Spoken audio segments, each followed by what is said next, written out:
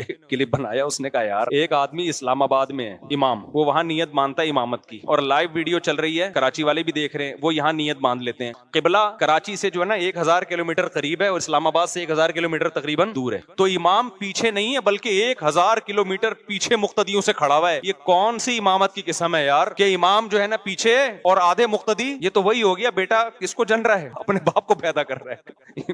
تو اس کے بعد سے پھر ان کا نیا کلپ نہیں آیا. میرا خیال ہے ان تک وہ پہنچ گیا, انہوں نے سوچا ہوگا یار میں نے اس دفعہ بہت اتنی کر دی ہے کہ یہ افورڈ کرنا میرے لیے بہت مشکل. تو میں جلدی سے وہ واقعہ ختم کروں کہ خودکشی کی لڑکے نے بے روزگاری کی وجہ سے. میں سمجھتا ہوں یہ بے روزگاری کی وجہ سے خودکشی نہیں ہے, یہ مادہ پرستی کی وجہ سے خودکشی ہے جو آپ کو سوشل میڈیا سکھا رہا ہے. اور آپ جس انگریز کو فالو کر رہے ہو نا, اسلام کو چھوڑ کر کے اس نے بڑی ترقی کی ہے, وہ انگریز آپ کو ڈپریشن کا مریض بنا رہا ہے. لوگ مجھے کہنے لگے یار بے روزگاری میں نے کہا صبح سحری کھا کے سویا ہے, اس کا مطلب کھانے کو باپ مالدار ہے, کل باپ کے مرنے کے بعد ساری وراثت تمہیں ملنے والی ہے, اور شاید اکلوتا بیٹا تھا وہ, ساری وراثت تمہیں ملنے والی ہے. ایسے بہت سارے واقعات آ رہے ہیں. اب لوگ تو کہہ دیں گے کہ یار یہ کیا کریں بے روزگاری میں. وہ بھائی تمہیں جب تک کھانا پینا مل رہا ہے تمہاری اپنی ضرورتوں کو محدود کرو. یہ دنیا مسافر خانہ ہے, میری اور آپ کی ضرورت 2 وقت کی روٹی ہے. نبی صلی اللہ علیہ وسلم نے فرمایا 2 وقت کی روٹی کسی کو مل جائے اور سر چھپانے کے لیے جگہ مل جائے اور جسم کسی بڑی بیماری سے محفوظ ہو تو ایسے ہے جیسے اللہ نے پوری دنیا کی دولت سمیٹ کر دے دی. بس اب اگر آپ ٹینشن لوگے تو اس کا مطلب آپ ذہنی طور پر بیمار ہو, حقیقت میں آپ کو پریشانی نہیں ہے. اب آپ اس چیز کی ٹینشن لے رہے ہو. اور جو لوگ کہتے ہیں نا تانے مل رہے ہیں ماں باپ کی طرف سے, تو بھائی نکل جاؤ گھر سے. اچھا ان کے ابا کو میں نے کیا مشورہ دیا وہ بھی میں بتا دوں. اب بیٹے کی ٹینشن تو بیٹا تو گیا خودکشی کی, ابا آئے کہہ رہے ہیں مجھے ایک تو بیٹے کی موت کی ٹینشن, اب رشتے دار مجھے تانے دے رہے ہیں کہ تم نے چونکہ اس کو بے روزگاری کا تانا دیا تھا نا. اچھا ابا بے روزگاری کا تانا نہیں دے رہے تھے, ابا یہ دے رہے تھے ایک تانا کہ یار لاکھوں روپے لے کے مجھے مقروض بنا دیا تم نے. ابا منع کر رہے تھے قرضہ نہ لو کسی سے, جتنا اللہ نے دیا ہے اسی میں کاروبار کی کوشش کرو, قرضے نہ چڑھاؤ. یہ بات بالکل ٹھیک تھی نا ابا کی. کیا ہو گیا بھائی, ابا دیندار آدمی ہے, ابا پرہیزگار آدمی, ابا کو یہ ٹینشن نہیں ہے کہ بیٹا کما کے نہیں کھلا رہا. وہ ابا کا چلتا پھرتا کاروبار ہے, وہ تو ماشاءاللہ داڑھی ہے, نمازی ہے, وہ تو اس کو ٹینشن نہیں ہے. دینداروں کو تھوڑی ٹینشن ہوتی ہے بیٹا کما رہا ہے کہ نہیں کما رہا. کما رہا ہے ٹھیک ہے, نہیں کما رہا تو بیٹا جب تک ہمارے خرچے پہ کھا رہا ہے کھاتا رہے. ہاں ابا ہمارے ابا کی طرح ہینڈر سے کوٹتے رہیں گے, ہر تھوڑے دنوں کے بعد احتیاطاً کیا ہوگا, کٹتا رہے گا آدمی جیسے ہم کٹتے تھے. ہمیں تو ابا سے جب پیٹے ہیں تو کبھی خیال نہیں آیا کہ ابا نے ہمیں مارا کیوں, تھوڑی دیر ٹینشن ہوئی, اس کے بعد نارمل لائف کہ بھائی ابا ہے یار, ابا کے احسانات کیا ہیں. گھر ہمیں ابا کی وجہ سے ملا بھائی, نام ہمیں ابا کی وجہ سے ملا, عزت ہمیں.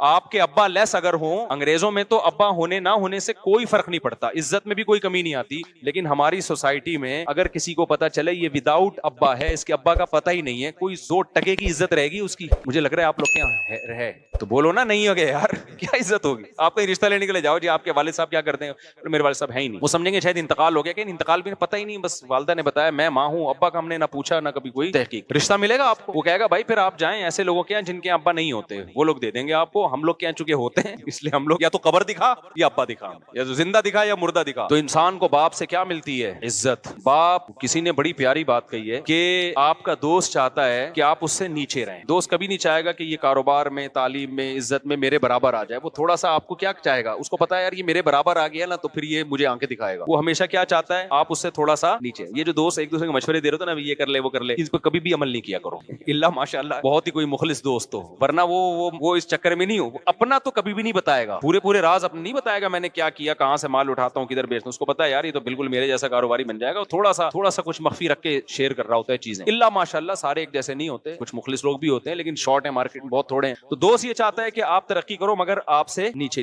دوستی کا تقاضا ہے کہ ترقی تو وہ چاہتا ہے لیکن اتنی نہیں کہ وہ آپ کے برابر آ جائے. بھائی کا رشتہ یہ ہوتا ہے, بھائی چاہتا ہے کہ آپ ترقی کرو, آپ کے برابر آ جاؤ, لیکن وہ بھی یہ بہت کم بھائی ایسے ہوتے ہیں جو یہ چاہیں کہ یہ مجھ سے آگے نکل, کیونکہ وہاں پھر جیلسی کا عنصر پیدا ہونا شروع ہو جاتا ہے. یار یہ تو ہمارا ہی باپ بن گیا ہے بھائی, تو وہ بھی چاہے گا ترقی کرو مگر کہاں تک, بولنے پہ گورنمنٹ نے پابندی لگائی ہے آپ کے برابر آ جائے وہ, لیکن باپ پتہ ہے کیا چاہتا ہے, باپ کی ہمیشہ یہ خواہش ہوتی ہے کہ میری جو اولاد ہے وہ مجھ سے آگے نکلے. ایسا پیارا اللہ نے رشتہ بنایا ہے. تو اگر کبھی ہینڈر سے پکڑ کے کوڑ دے تو یار مار کھاؤ, اس میں یہ تو فضیلت کی چیز ہے. آنا شروع کر دیں گھر جا کے اپنی اولادوں کو بلا وجہ. میں تو اولادوں کو مشورہ دے رہا ہوں, باپوں کو مشورہ نہیں دے رہا کہ آپ باپ ہونا ثابت کرنے کے لیے کوٹا کریں. میں اولادوں کو کہہ رہا ہوں اگر ابا تھوڑے سخت مزاج ہیں تو اللہ کے لیے کیا کر لو, بولو نا, برداشت کر لو. تو اب مسئلہ کیا ہے, آج کل برداشتیں کیا ہو گئی ہیں, ختم. بچہ پیدا کیا پیسہ کما کے دے گا. اچھا میں ان کے ابا کا واقعہ مکمل کر دوں. ان کے ابا جب ٹینشن میں آئے نا کہ یار کہہ رہے اب میرے لیے ایک ٹینشن کھڑی ہو گئی ہے, ہر خاندان میں شخص مجھے تانے دے رہا ہے کہ تم نے بے روزگاری کے تانے دیے تھے بچے کو, تم نے جو ہے وہ, اچھا تانے تو سارا ہی خاندان دے رہا تھا اس کو, یہ تانا دے رہے تھے کہ میرے اوپر جو لاکھوں روپے کا تم نے قرضہ چڑھا دیا, جو میں بار بار منع کر رہا تھا کہ قرضے نہ لو. جو عزت دار آدمی ہوتا ہے نا وہ یہ برداشت نہیں کرتا کہ اس کے گھر پہ کوئی دروازہ نوک کر کے اپنے پیسے مانگے. عزت دار آدمی کے لیے بہت بڑی ٹینشن ہے یہ, سمجھ رہے کہ نہیں سمجھ رہے. اب اولاد نے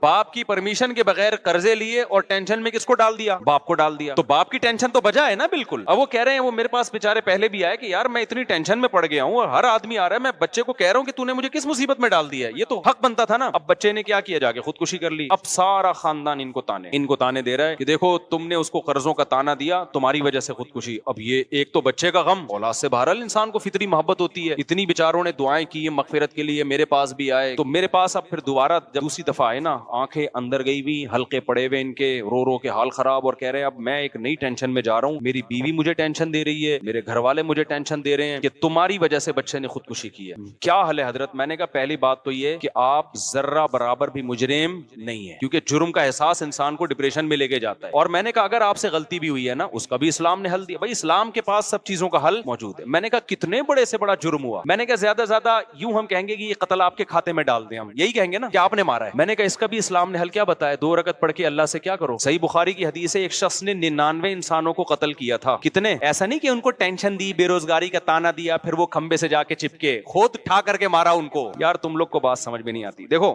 قتل 2 طرح کے ہوتے ہیں, ایک ہے آپ قتل کا ذریعہ بنے ہیں, ایک ہے قتل کیا ہے آپ نے. پھر ذریعے کی بھی 2 قسمیں ہیں, ایک ہے مضبوط ذریعہ بنے ہیں, ایک ہے بہت کمزور ذریعہ بنے ہیں. اس کو فقہ کی اصطلاح میں کہتے ہیں فعل فاعل مختار. فعل فاعل مختار کیا مطلب, ایک بندہ ہے, آپ نے اس کی کنپٹی پہ گولی رکھ کے ٹھا کر کے مار دیا, وہ مر گیا. اس قتل پہ کیا ہے, شریعت کیا کہتی ہے, آپ کو بھی ٹھا کر کے مارا جائے گا, کیونکہ خود سے آپ نے یہ عمل کیا ہے. آئی بات سمجھ میں. ایک ہے آپ نے کسی کو ترغیب دی کہ تو فلاں بندے کو مار دے, جا کے بہت ثواب ملے گا تجھے, ترغیب دی, میں تجھے اتنے پیسے دوں گا. وہ گیا, اس نے ٹھا کر کے بندہ مار دیا, تو وہ لٹکے گا, آپ قصاصاً قتل نہیں کیے جاؤ گے. کیوں؟ اس لیے کہ آپ نے جو ترغیب دی ہے نا, آپ نے اس کو مجبور تھوڑی کیا ہے. قاتل کو, قاتل نے بالکل اپنے اختیار سے مقتول کو قتل کیا ہے, اس میں آپ کی کوئی زبردستی نہیں, صرف موٹیویشن تھی آپ کی. تو موٹیویشن بھی جرم ہے, قتل نفس کا گناہ تو آپ کو ملے گا, لیکن دنیا میں اسلامی قانون میں یہ اس سے کم درجے کا جرم ہے کہ ایک آدمی ڈائریکٹ جا کے قتل کر رہا ہے اور ایک دوسرے کو قتل کرنے کی ترغیب. تو دنیاوی احکام میں یہ کم درجے کا جرم ہے. پوری دنیا میں اس پہ آپ کو لٹکایا نہیں جائے گا کہ جی ترغیب اس نے دی تھی. ہاں قیامت کے دن تو آپ کو بھی قتل کا گناہ ملے گا. قیامت کے جو اصول ہیں وہ تو کچھ اور ہے نا, لیکن دنیا کے اصول کیا ہیں, بولو کچھ اور ہے. تو ترغیب کا تو گناہ ملے گا, اس پہ آپ کو عدالت چترول بھی لگا سکتی ہے, قید بھی کر سکتی ہے, سزا دے کے پھر چھوڑ دے گی, کیونکہ آپ نے بھائی اس کو صرف موٹیویشن کی ہے نا, کرنے والا کون ہے, وہ بندہ ہے. آئی بات سمجھ میں. تیسری صورت کیا بنتی ہے, ایک بندہ تھا, آپ چاہتے تھے اس کو مارا جائے, آپ نے قاتل کو کہا تو جا کے مار دے, اور میں نے اس کو پیچھے سے پکڑ کے رکھوں گا, باندھ کے رکھوں گا, تو اس کے سر پہ گولی مار دینا. مارنے والا کون ہے, قاتل. آپ کون ہو, پکڑنے والے. اب آپ بھی مباشر کہلاؤ گے. اب دونوں کو لٹکایا جائے گا, اس لیے کہ دونوں قتل میں پریکٹیکلی شریک ہیں. آئی بات سمجھ میں. ایک صورت کیا ہے؟ آپ نے کسی کو جا کے کہا تو مر جا، اس زندگی سے موت کیا ہے بہتر ہے. اس نے کہا اچھا یار یہ مسئلہ تو مجھے معلوم ہی نہیں تھا، اس زندگی سے موت کیا ہے بہتر ہے. اس نے بندوق اٹھا کر کے اپنے آپ کو مار لیا. اب تو چترول بھی نہیں لگیں گے آپ کو، بس گناہ ہوگا.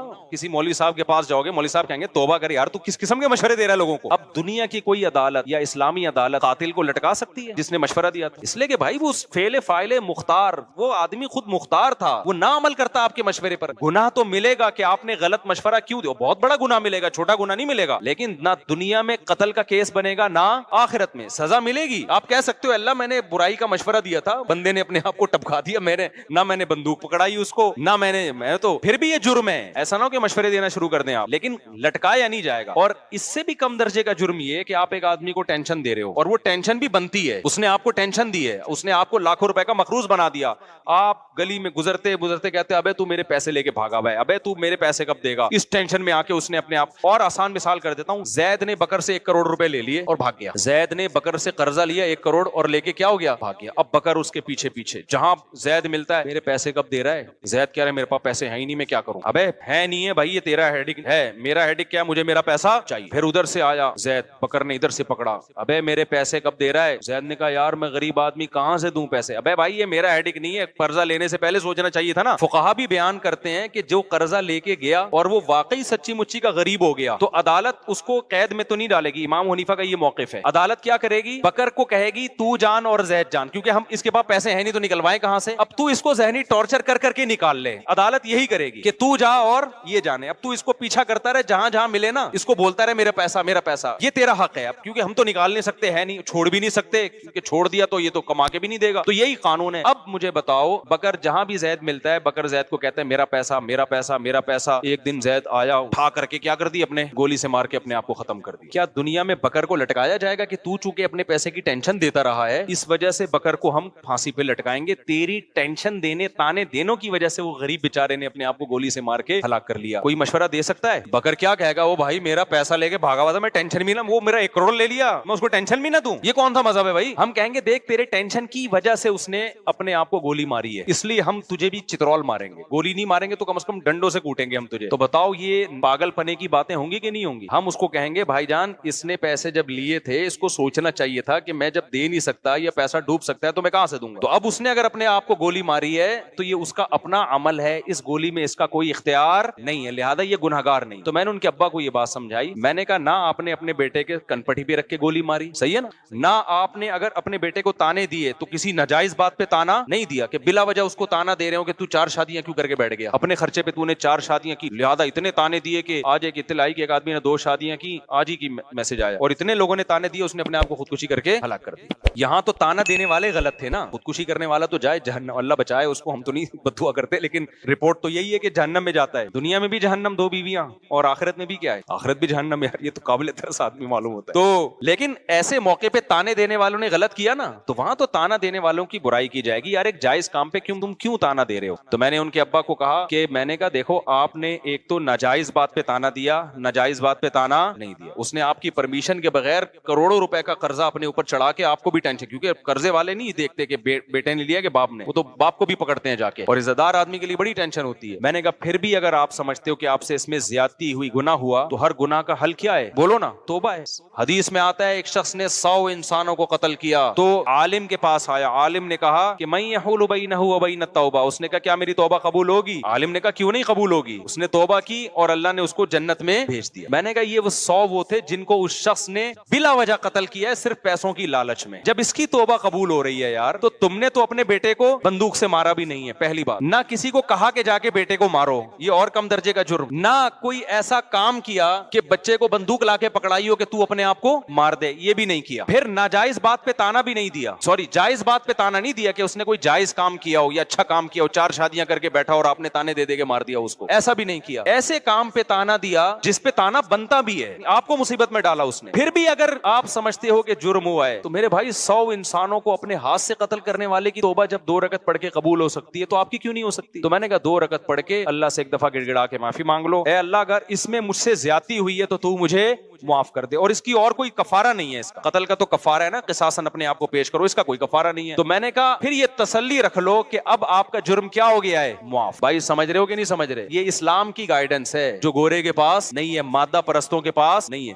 میں نے کہا اس 2 رکعت پڑھ کے آپ ایک دفعہ تسلی سے توبہ کر لو گے نا, اس کے بعد بھی اگر آپ ڈپریشن میں جاتے ہو کہ یار پتہ نہیں میں نے جرم تو نہیں کیا, اس کا مطلب اب آپ مجرم ہو. اب آپ کیا کر رہے ہو؟ مجرم ہو. خوب سمجھو اس بات کو. علماء کہتے ہیں انسان سے کوئی گناہ ہو جائے, گڑ گڑا کے ایک دفعہ توبہ کر لے, پھر بھی اگر وہ اس گناہ کی ٹینشن لیتا ہے نا, اس کا مطلب اس میں تکبر ہے. یہ اپنے گناہ کو اللہ کی رحمت سے بڑا سمجھتا ہے, یہ سمجھتا ہے اللہ معافی نہیں کر سکتا, یہ جرم ہے. پھر معافی مانگو ایک دفعہ گڑ گڑا کے, اس کے بعد اس جرم کو ہمیشہ کے لیے بھول جاؤ, اور یہ تسلی رکھ لو کہ گناہ پہ سزا دینے والا کون ہے؟ اللہ. اور معاف کرنے والا بھی کون ہے؟ اللہ ہے. پھر بھول جاؤ. پھر اس کو بار بار سوچنا نقصان دہ ہے, تم خدا سے آگے نکل رہے ہو. اس کا مطلب مجھے ایک واقعہ یاد آتا ہے نا موسیٰ علیہ السلام کے دور کا. یہ واقعہ پتہ نہیں مستند ہے یا نہیں ہے, ہمارے ٹیچر نے اسکول میں ہمیں یہ واقعہ بتایا تھا. مجھے نہیں پتا یہ مستند واقعہ ہے یا نہیں ہے, لیکن بعض واقعے اتنے مستند نہیں ہوتے, لیکن اس سے جو سبق ملتا ہے وہ شریعت کے بالکل مطابق ہوتا ہے, یعنی شریعت یہی چاہتی ہے. تو کہتے ہیں کہ موسیٰ علیہ السلام کے دور میں نا ایک عورت سے زنا ہو گیا. اس نے آ کے موسیٰ علیہ السلام سے پوچھا کہ مجھ سے ایک بہت بڑا جرم ہو گیا ہے, آپ اللہ سے پوچھیں کہ اگر میں توبہ کروں تو کیا وہ جرم معاف ہو جائے گا؟ موسیٰ علیہ السلام نے اللہ میاں سے جا کے پوچھا, اللہ میاں نے کہہ دیا ہاں بھائی اس سے کہو کہ اللہ کے سامنے گڑ گڑا کے توبہ کر لے, معاف ہو جائے گا. پھر اس عورت نے کہا کہ اصل میں مسئلہ یہ ہے کہ بہت بڑا جرم ہے, ہلکا نہیں ہے. اتنا بڑا جرم سمجھ میں نہیں آ رہا کہ 2 رکعت پڑھ کے گڑ گڑا کے معافی مانگ کے ایک دفعہ میں معاف ہو جائے گا, یہ سمجھ سے کیا ہے؟ غلط ہے. آپ ذرا دوبارہ پوچھیں کہ چھوٹا نہیں ہے, بہت بڑا جرم ہے, بہت بڑا جرم. موسیٰ علیہ السلام نے دوبارہ پوچھا کہ اللہ نے کہا جتنا بھی بڑا جرم, دیکھو جو حقوق العباد ہوتے ہیں نا, اس میں کسی سے پیسے لیے ہوئے ہیں وہ تو پیسے بھی واپس کرنے پڑیں گے, توبہ بھی کرنی پڑے گی. کسی بندے کو قتل کر دیا تو توبہ بھی کرنی ہے اور اس کے وارثوں کو دیت بھی دینی ہے, اس میں تو الگ معاملہ ہے. لیکن یہاں تو کوئی دیت کفارہ نہیں ہے نا, تو جن جرموں میں کفارہ نہیں ہے میں ان کی بات کر رہا ہوں. آپ نے رمضان کا روزہ توڑ دیا جان بوجھ کر, اب آپ کہہ رہے ہو 2 رکعت پڑھ کے گڑ گڑا کے معافی مانگوں گا معاف ہو جائے گا, نہیں معاف ہوگا, 60 روزے بھی رکھنے پڑیں گے آپ کو. وہاں کفارہ ہے. وہ جرائم جن میں کفارہ نہیں, جیسے زنا کر لیا تو کوئی کفارہ نہیں ہے, اس کا صرف توبہ ہے. انٹرنیٹ پر کوئی فحش مووی دیکھ لی, اللہ بچائے سب کو اس پلید عمل سے, اب اس کا کوئی کفارہ نہیں ہے, اس کی کیا ہے؟ توبہ ہے. یا اسی طرح زنا کر لیا, یا ہینڈ پریکٹس ہے, یا یہ جو لڑکوں سے بدفعلی ہے, یا ماں باپ کا دل دکھا دیا, یا یہ کہ اس طرح کے بہت سارے, نماز جان کر قضا کر لی, اب اس کا نماز کا تو یہ کہ قضا بھی پڑے. تو میں ان جرموں کی بات کر رہا ہوں جن میں شریعت کی طرف سے کفارہ نہیں ہے. قسم توڑ دی یہ جرم ہے تو توبہ بھی کرنی پڑے گی اور قسم کا کفارہ بھی دینا پڑے گا. لیکن وہ جرائم جن میں کفارہ نہیں ہے, آپ کہہ سکتے ہیں جس نے 100 انسانوں کو قتل کیا تھا اس نے صرف توبہ کی ہے, تو وجہ اس کی یہ تھی کہ اس نے جو صرف توبہ اس لیے توبہ سے قبول ہو گیا کہ وہ غریب آدمی تھا, اس کے پاس ان لوگوں کی دیت دینے کے 100 آدمیوں کو کہاں سے جا کے دیت دیتا. وہ ہمارے پاس بھی بعض دفعہ کوئی قاتل آتا ہے, کہتے ہیں میں نے قتل کیا لیکن میں بہت رویا ہوں اللہ کے سامنے, اب میں کیا کروں؟ تو میں کہتا ہوں یار جن کا قتل کیا ہے نا ان کی کوئی دیت باندھ دو, کسی طرح ہدیے کے نام پہ نا کچھ اتنے اماؤنٹ بنتا ہے حسب توفیق, ہر مہینے ہدیے کے نام پہ کسی بھی طریقے سے یہ دینا پڑے گا آپ کو. تو اگر نہیں ہے تو پھر ظاہر ہے جب آ جائیں تو پھر دے دینا. تو جن گناہوں کا کفارہ نہیں ہے میں ان کی بات کر رہا ہوں. اب کیا ہے کہ وہ موسیٰ علیہ السلام کے پاس گئی, اس نے کہا کہ موسیٰ آپ نے اللہ سے پوچھا گناہ معاف ہو جائے گا. ایکچولی وہ چھوٹا گناہ اس زمانے کا ایکچولی جو بھی بنتا ہوگا اس عبرانی زبان میں, آپ کہیں گے انگلش تو آتی نہیں تھی نا اس کو. تو موسیٰ علیہ السلام نے پھر اللہ سے پوچھا, اللہ میاں نے کہا جتنا بھی بڑا ہو, میری ظاہر ہے میری رحمت سے بڑا تھوڑی ہے, معاف کر دوں گا اگر آئندہ کے لیے ارادہ کرے کہ نہیں کرے گی وہ یہ گناہ. پھر وہ آئے 3-4 دفعہ جب ہو گیا نا, پھر اس عورت نے کہا بھائی میں نے زنا کیا ہے, اتنا بڑا گناہ کیسے معاف ہو جائے گا؟ تو موسیٰ علیہ السلام نے اللہ سے جا کے پوچھا, اللہ نے کہا اب نہیں ہوگا, اب معاف نہیں. اس لیے کہ جو جس کو خود میری رحمت پہ یقین نہیں ہے, موسیٰ کلیم اللہ بار بار بتا رہے ہیں کہ جتنا بڑا جرم بھی ہو اللہ معاف کر دیتا ہے, تو جس کو خود میری معافی پہ اشکال ہو رہا ہے کہ یہ تو نہیں ہونا چاہیے معاف, بھائی یہ تو غلط کر رہا ہے اللہ تعالیٰ. یعنی اس کا مطلب تو یہی ہوا نا کہ اللہ کو ہم سے پوچھ کے قوانین بنانے چاہیے کہ قابل معافی ہے اور پوری جائیدادیں ہڑپ کر گیا تو یہ تو معاف نہیں ہونا چاہیے, یہ تو سزا ملنی چاہیے. بندہ مار دیا, یہ کر دیا, وہ کر دیا, زنا کر لیا, یہ تو نہیں ہونا چاہیے بھائی معاف. تو کہتے ہیں موسیٰ علیہ السلام کو اللہ نے کہا کہ اس سے بولو اب معاف نہیں ہوگا. کیوں بھائی, تجھے ایک دفعہ بتا دیا,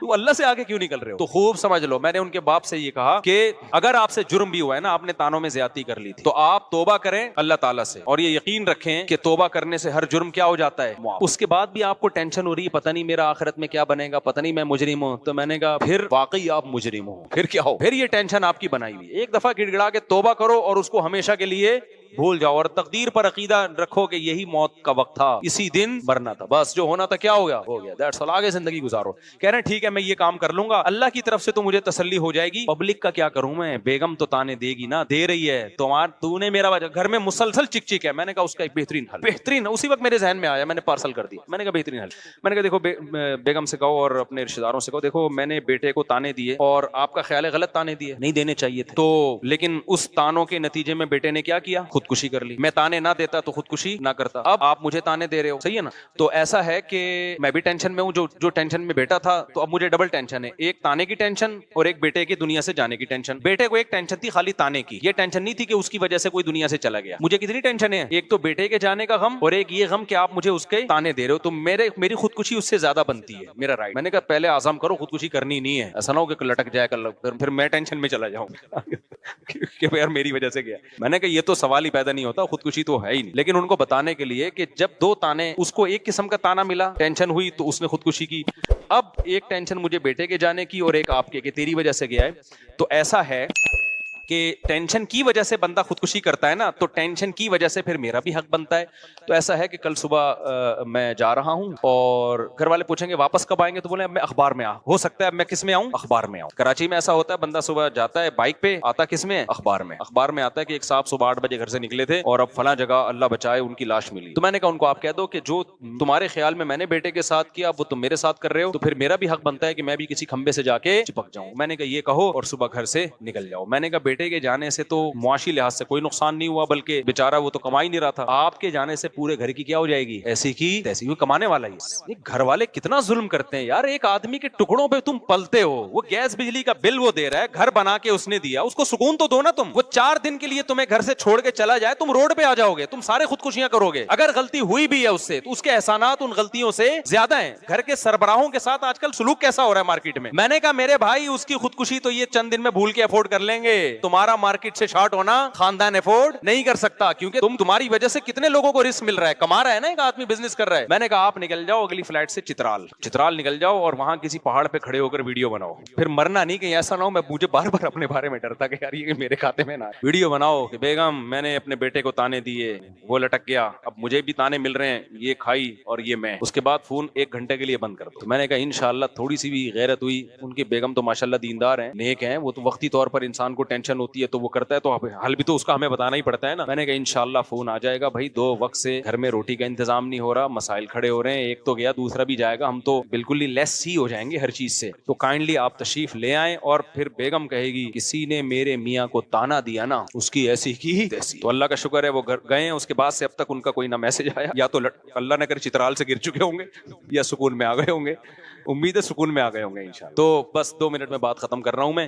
عشاء کے بعد انشاءاللہ تھوڑی دیر مسائل کا 10-15 منٹ سیشن ہوگا, جو بیٹھنا چاہے بیٹھ سکتا ہے, جانا چاہے جا سکتے ہیں. تو میں آپ کو بتا رہا تھا میرے بھائی, ہر مسئلے کا حل کس کے پاس ہے, اسلام کے پاس ہے. ان لوگوں کے پاس, مادہ پرستوں کے پاس مسائل کا حل نہیں ہے, ان کے پاس مسائل بڑھانے کے طریقے بہت ہیں کہ جس سے سوسائٹی میں اور زیادہ مسائل بڑھ جائیں. تو یہ مسائل ختم نہیں ہو رہے. دنیا کو مسافر خانہ سمجھو بھائی, 2 وقت کی روٹی مل گئی ٹھیک ہے, نہیں ملی تو کیا ہے, محبت تھوڑی کرنی ہے, پیسہ کماؤ, اللہ نے تھوڑی منع کیا. صحابہ میں کتنے کروڑ پتی ارب پتی لوگ تھے, پیسہ نہیں ہے تو بھائی ہماری ضرورت کیا ہے یار, قبر میں ہم سب کے پاؤں لٹکے ہوئے ہیں, تھوڑے دن رہ گئے, آگے مرنا ہے, ختم, تو کیا ٹینشن لینی ان چیزوں کی. تو کوئی بے روزگار ہے, کوئی بڑی ٹینشن نہیں ہے. وہ جو ہمارا بہنوئی ہے نا, اور جو ہمارے بھانجوں کے ساتھ اس نے کیا, اس کا واقعہ یاد رکھو. بیٹا فیل ہو گیا, باپ نے کہا کوئی مسئلہ نہیں ہے, آخرت میں فیل نہیں ہونا چاہیے, دنیا میں چلتا ہے یار, کبھی کوئی فیل ہو جاتا ہے, کبھی کیا ہو جاتا ہے, پاس ہو جاتا ہے. چلو لائف کو کیا کرو, انجوائے کرو. اور اس سے جب بچے کو خوشی ملتی ہے نا تو اور پڑھتا ہے وہ. یہ پڑھائی ایسی نہیں ہے جو گن پوائنٹ پہ پڑھائی جا سکے. ہمارے ابا نے جو ہمیں پیٹا ہے نا, وہ اس پہ کبھی نہیں پیٹا کہ امتحان میں نمبر کم کیوں آ گئے, اللہ کا بڑا. ہمارے ابا ہمیشہ اس پہ کوٹتے تھے, غلط لڑکوں میں تو نہیں بیٹھ رہا, غلط لڑکوں میں, چرسیوں ہیروئن جو ماحول خراب کر دیتا ہے. مجھے یاد ہے, بس ایک پٹنے کا واقعہ سنا کے اپنے بیان کو ختم کرتا ہوں. تو ہمیں یہ واقعہ سنانے میں بڑا مزہ آتا ہے. میں ایک دفعہ کیا ہوا,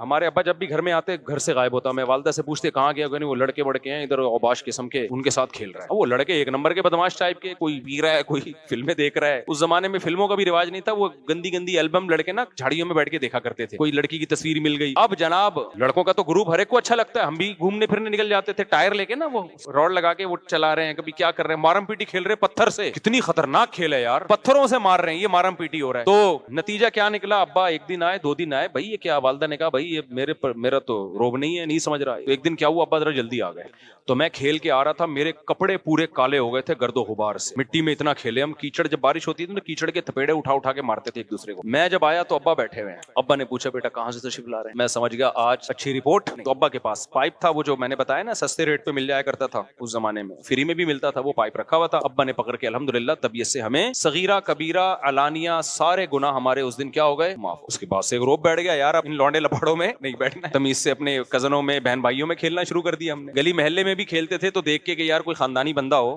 ابا نوٹ کرتے ہیں. تو یہ ان چیزوں پہ تو سمجھ میں آتا ہے یار ٹینشن لینا بھی کہ بچہ چرسیوں میں بیٹھ رہا ہے. بھائی بچے کے نمبر کم آ رہے ہیں کچھ نہیں ہوتا یار. اللہ نے سب کو سائنسدان بننے کے لیے پیدا نہیں کیا. بچہ کما نہیں پا رہا کوئی مسئلہ نہیں ہے یار. سارے کمائے کو غریب بھی تو دنیا میں ہوں گے نا, ورنہ مالدار گالیاں کس کو دے گا؟ اگر سارے غریب دنیا سے ختم ہو جائیں تو مالدار کو تکبر کا بھی تو اللہ جہنم میں ڈالے گا نا. سارے غریب ختم ہو جائیں تو مالدار کس پہ تکبر کرے گا؟ اور پھر اللہ مالداروں کو کہاں تانا قیامت میں ان کو آگ میں ڈالے گا کہ تم نے غریبوں کو نیچا کیوں سمجھا. غریب بھی ہول سیل کے حساب سے رہیں گے. تو ہو سکتا ہے اللہ نے آپ کے 4 بچوں کو غربت کے لیے سلیکٹ کر لیا ہو. ٹھیک ہے, تو اب دیکھو وہ بس میں 2 منٹ میں بات سمیٹتا ہوں تاکہ وہ لنک ہو جائے نا. ایک طرف یہ ہے کہ بچے کو سحری بھی مل رہی ہے, افطاری بھی مل رہی ہے, باپ بھی مالدار ہے صرف اس لیے کہ بے روزگار ہے خودکشی کر رہا ہے. دوسری طرف صحابہ کرام اتنی غربت کہ بچہ پیدا ہو رہا ہے قتل کر رہے ہیں کہ اس کو کھلائیں گے کہاں سے؟ ہمارے پاس کھانے کو روٹی نہیں ہے, اس کو کہاں سے کھلائیں؟ یعنی بیٹا خودکشی نہیں کر رہا, باپ اپنے ہاتھوں سے بیٹے کو مار رہا ہے. اتنی ڈپریشن تھی ان لوگوں کو. پیغمبر نے کیا بتایا؟ دنیا مسافر خانہ ہے, یہاں دولت اور غربت یہ اتنی اہم چیز نہیں ہے جتنی تم نے بنا لی. دنیا کی ویلیو اللہ کی نظر میں اس مردہ بکری کی سے بھی کم ہے. اور رزق دینے والا کون ہے؟ اللہ. جس کو چاہے گا 12 بچوں میں بھی دے دے گا, جس کو چاہے گا تو ایک اکلوتا بچہ بھی ہوگا وہی وبال جان بن جائے گا, جس کو چاہے گا اولاد نہ ہو کے بھی ماں باپ کو غریب کر دے گا. تو یہ ٹینشن تمہاری نہیں ہے, تم نے تو محنت کرنی ہے. اس کی وجہ سے تمہیں نسل نہیں روکنی. تزوج الودود الولود. عبداللہ بن مسعود کو نبی نے خطاب کر کے فرمایا کہ عبداللہ بن مسعود نہیں ایک اور صحابی تھے, وہ غریب صحابی تھے, کہ ایسی عورت سے نکاح کرو جو اولاد بھی کثرت سے دے اور تم سے محبت بھی کرے. محبت ہوگی تو اولاد دے گی وہ تمہیں, ورنہ دے گی نہیں. تو وہی غریب صحابہ جن کے پاس کھانے کو روٹی نہیں ہے, نکاح بھی کثرت سے کر رہے ہیں, نسل بھی بڑھا رہے ہیں. حضرت ابو ہریرہ کے 19 بچے تھے, حالانکہ مسکین ترین صحابہ میں ابو ہریرہ کا شمار ہوتا ہے, لیکن وہ ڈپریشن کیا ہو گئی؟ پہلے ایک بچے کو مار رہے ہیں اور اب کیا 19 بچے بھی ہو رہے ہیں, تو ٹینشن نہیں لے رہے. اور اللہ نے بھی رزق کے دروازے کیا کیے ہیں؟ کھولے ہیں. تو آپ اسلام کی موٹیویشن اور آج جو مادہ پرستوں کی موٹیویشن میں فرق دیکھ رہے ہو کہ نہیں دیکھ رہے؟ نہیں ہے بات سمجھ میں میرے بھائی. تو توکل پیدا کرو اللہ تعالیٰ پہ, کماؤ, محنت کرو, اپاہج نہ بناؤ اپنے آپ کو کہ غربت کے فضائل سن کے پوستی بن کے گھر میں لیٹ جاؤ.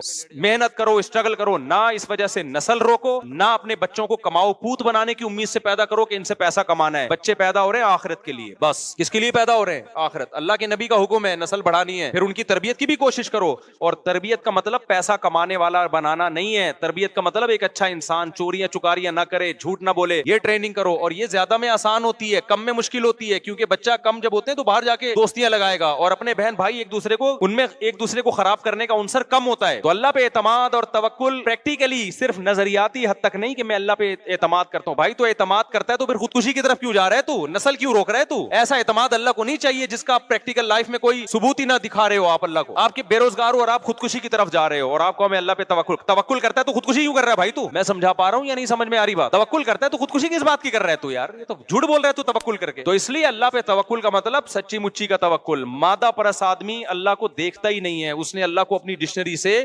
نکالا ہوا ہے. حقیقی مذہب وہی مذہب کو فالو کرنے والا ہے کہ جو کس کو جب اللہ کے وجود کو مانتا ہے تو سچی مچی میں مانتا ہے, وہ جھوٹی موٹی میں نہیں مانتا. جیسے انگریز کہہ دیتے ہیں او مائی گاڈ, باقی گاڈ کا کیا رشتہ ہے آپ سے وہ ان کو پتہ ہی نہیں ہے کہ گاڈ کیا ہوتا ہے. تو سچی مچی کا تعلق قائم کرو اللہ میاں سے, اس کا سب سے بڑا فائدہ کیا ہوگا؟ ڈپریشن لیس. ٹینشن دینا سیکھو گے, ٹینشن لوگے نہیں. جیسے میں ٹینشن دیتا ہوں نا, بول ٹی وی کو میں نے انٹرویو دیا, اپنے بچے بھی دکھائے, میں نے کہا یہ تو صرف کمپنی کی مشہوری کے لیے 2-4 میں نے پیش کر دیا, ایسے پوری ہے. اتنے لوگوں کو ٹینشن ہوئی ہے نا, اس نیچے لکھ رہے ہیں ابے مہنگائی بڑھ رہی ہے, ان مولویوں کو دیکھو کیا حرکتیں کر رہے ہیں, مہنگائی. ابے پہلے تو گورنمنٹ سے زیادہ ریسپانسبلٹی ہماری ہے نا بچوں کی. تو جب باپ ٹینشن نہیں لے رہا, جس کا پیسہ ڈائریکٹ خرچ ہو رہا ہے 17 بچوں پہ, 18 سوری 2 سوتےلے ملا کے 18 16 میں پھر کیلکولیشن پوری اگلے ہفتے دوبارہ سے کر کے بتا دوں گا, ٹھیک ہے نا. تو ساری ریسپانسبلٹی اصل میں کس کی ہے؟ ہماری ہے نا. تو ہمیں ٹینشن ہو نہیں رہی, لبرل لوگوں کو ٹینشن ہو رہی ہے, غربت بڑھ رہی ہے, مہنگائی بڑھ رہی ہے, ان کی وجہ سے یہ ہو رہا ہے. ابے باپ سب سے زیادہ ٹینشن تو باپ کو, یار ہمارا 99% پیسہ تو یہ کھا رہے ہیں, تو بچت تو ہماری نہیں ہو رہی, لیکن ہم ٹینشن نہیں لے رہے. اللہ کا شکر ہے ان مادہ پرستوں کو دبا کے ٹینشن دے رہے ہیں. نیچے کمنٹ سے پتا چلتا ہے ان کو دیکھو, میں نے کہا تمہارے 2 ہیں اور تمہارے ذمہ صرف 2 ہیں نا, اور ہمارے 17 کی ٹینشن بھی کون لے رہا ہے؟ تم لے رہے ہو, ٹھیک ہے نا. ہم تو کچھ ہی منا رہے ہیں الحمدللہ. اس لیے میرے بھائی اسلام کو دل و جان سے فالو کرو گے تو مزہ آئے گا, اوپر سے فالو کرو گے کوئی فائدہ نہیں ہوگا. اللہ ہمیں دل و جان سے اسلام کو فالو کرنے کی توفیق عطا فرمائے.